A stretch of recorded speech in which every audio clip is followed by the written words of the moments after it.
दो तीन गो हितवा ऐसा हो गए बड़न सन खाली जातिवादी गाना गावा तड़न सन। ये बड़ी अच्छी बात कही आप।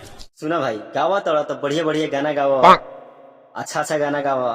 गा लेवेला उल्टा सीधा गाना कहे लगी बोलू हमनी के तो राइटरे लिख के देवेला होइसन गाना तो का करी बोलू जैसन मिलेला वैसन गा दिला। राइटर माने गावे के बाद तोहरा राइटर तोहरा के लिख के देता तो तू पढ़त हो जौनी टाइम में तोरा समझ में ना आवत होई कि कैसन गाना भाई। गाना के छोड़ दो न मत गाओ, कह दो कि भाई अश्लील गाना है नहीं गाएंगे, दूसरा गाना लिख कर दीजिए। तो नहीं एगो सिंगर बड़ा और कोई सिंगर नहीं खे